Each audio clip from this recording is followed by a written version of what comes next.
রাজধানীর বেশিরভাগ ডিমের যোগান আসে সাভার এবং আশুলিয়া থেকে। আবহাওয়ার অজুহাতে শিল্পাঞ্চলের ডিমের আড়তে দাম বেড়েই চলেছে।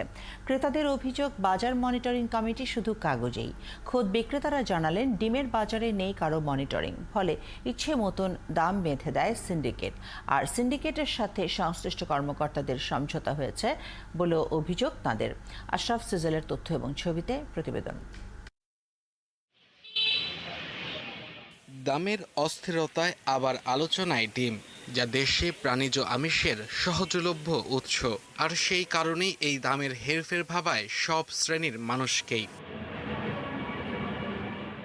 সাভারে এই সপ্তাহে এক লাফে সর্বোচ্চ ৩০ টাকা বেড়ে ফার্মের বাদামি ডিমের দাম প্রতি ডজনে ১৪৫ টাকা হয়েছে।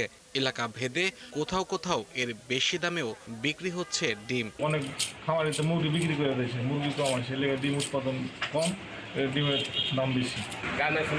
শিল্প কারখানা বন্ধ ছিল, তারপরে এই জন্য তখন চাহিদা কম ছিল, ডিমের দাম কম ছিল। এখন ডিমের উৎপাদন কম, চাহিদা বাড়তি, এই জন্য ডিমের দাম বেশি।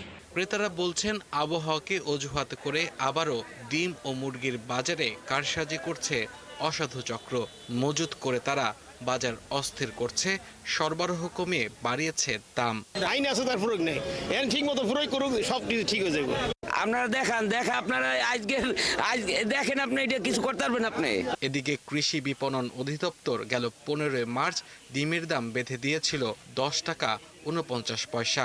ব্যবসায়ীরা জানান, দাম বেঁধে দিলেও গত কয়েক মাসে তদারকিতে আসেনি কেউই। এই কারণে এখনো ইচ্ছে মতো ডিমের দাম ঠিক করে দিচ্ছে সমিতি। আমি এইখানে থাকি 20 বছর, একবার যদি আসে কোনো সময় আর দেখবেন না 6 মাসের ভিতরে আসছে। এটা তো সরকারে করলে তো সবার জন্যই ভালো হইতো, করতেছে না, এটা তো মনে হয় পাবলিকের কষ্ট হইতেছে। এর আগে হয়েছে, এখন হয় না, ইদানিং প্রায় মাসখানেক হলো, ইদানিং এখন আর হয় না। এই বিষয়ে জাতীয় ভোক্তা অধিকার সংরক্ষণ অধিদপ্তরের ঢাকা জেলার সহকারী পরিচালক আব্দুল জব্বার মণ্ডলের সাথে কথা বলতে চাইলে তিনি দেখা করেননি। মুঠোফোনে জানিয়েছেন, এখন তিনি ব্যস্ত আছেন। আব্দুল্লাহ মামুন, ৭১।